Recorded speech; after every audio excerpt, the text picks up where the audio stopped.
Picture this. You're watching Star Wars.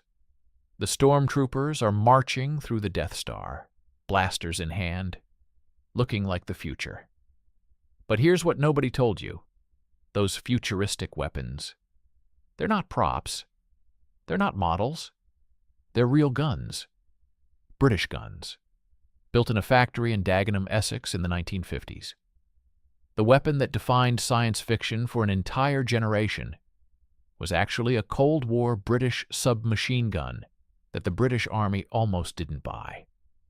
Meet the Sterling SMG, the cheapest, most unglamorous weapon Britain ever produced, and somehow the most famous gun in cinema history.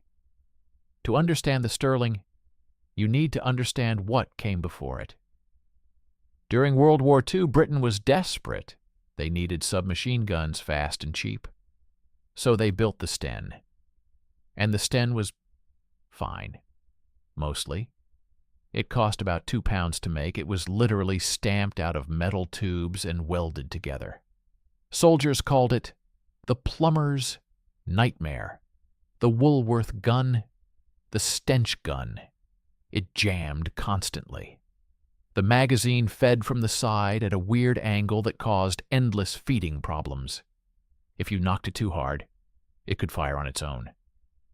British paratroopers at Arnhem reported their Stens jamming at the worst possible moments. There are accounts of soldiers throwing their Stens away and picking up German MP-40s instead. Britain won the war. But everyone agreed the Sten had to go. The question was what to replace it with. Enter George William Patchett, a quiet engineer at the Royal Small Arms Factory who had been working on a Sten replacement since 1944. Patchett's idea was simple. Take everything wrong with the Sten and fix it. The Sten's magazine fed sideways and caused jams. Patchett designed a new magazine with rollers on the follower to feed smoothly every single time. The Sten felt like a pipe with a trigger. Patchett built a proper folding stock, a comfortable pistol grip, a design that actually felt like a weapon. The Sten fired out of control on full auto. Patchett slowed the rate of fire down to 550 rounds per minute. Controllable, accurate, reliable. By 1953, after nearly a decade of testing and refinement, the British Army officially adopted the weapon as the Sterling L2A1. And immediately, nobody paid much attention. It was reliable. It was well made. It worked perfectly. In the world of military hardware, that's almost boring. No dramatic stories, no controversy, just a submachine gun that did exactly what it was supposed to do every single time. The British Army used it. Canadian forces used it. Indian forces adopted it. Eventually, over 90 countries would carry the Sterling in some form. But the real story hadn't started yet. In the 1960s and 70s, British film and TV productions needed weapons. Lots of weapons. For war films, spy thrillers, action shows. And the Sterling was perfect for film work.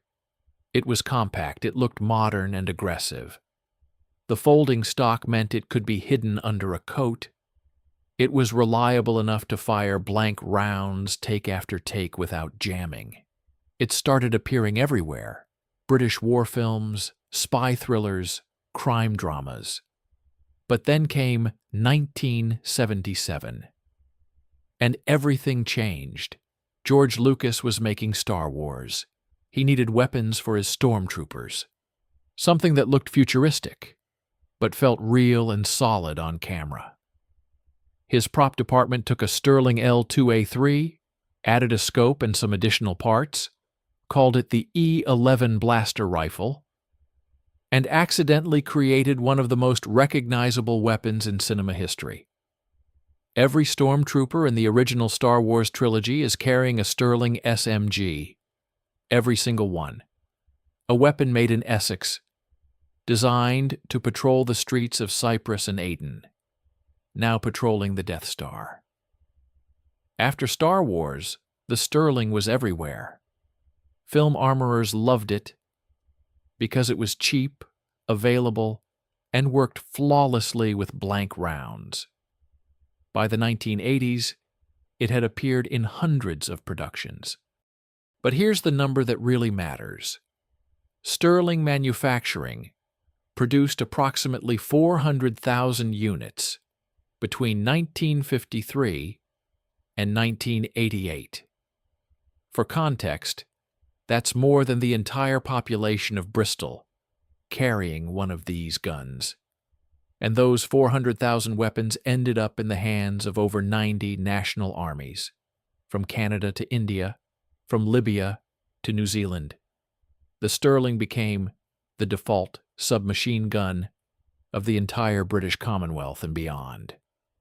The Indian Army were so impressed they licensed production entirely, building their own version called the SAF Carbine 2A1, which served for decades. Meanwhile, the original Sten, the gun the Sterling replaced, is remembered as a wartime stopgap, a necessary evil. The Sterling is remembered as a classic. The British Army retired the Sterling in 1994, replacing it with the SA-80 family of weapons. And here's the irony. Soldiers who'd carried both weapons were not always complimentary about the replacement. The SA-80 had serious reliability problems in its early years. There are documented accounts of soldiers in the Gulf War preferring their old Sterlings, a weapon from the 1950s, outlasting its 1980s replacement in the affections of the soldiers who carried it. But the Sterling's real retirement never came, because it's still working. Every time Star Wars is watched anywhere in the world, and it's watched somewhere every single day, the Sterling is there, on streaming services, in cinemas, on merchandise, on posters in children's bedrooms. George Patchett designed a reliable, affordable submachine gun for the British Army. He probably never imagined it would achieve immortality as a science fiction weapon in a galaxy far, far away. But that's exactly what happened. The cheap British SMG that nobody got excited about became the most watched weapon in human history. So next time you watch Star Wars, look at those stormtrooper blasters. Look at the folding stock, the distinctive barrel, the side-mounted magazine. That's not the future. That's Dagenham, Essex, 1953. Britain has a habit of producing things that seem unremarkable at the time and turn out to be extraordinary. The Sterling SMG might be the most extreme example of that. A gun nobody got excited about. That quietly served for 40 years and then became immortal. If you enjoyed this, check out our video on the Enfield No. 2 revolver, the gun everyone called ugly, that turned out to be one of the most reliable weapons of World War II. Links up there. Subscribe if you're new. We tell the stories of British history that don't get told enough.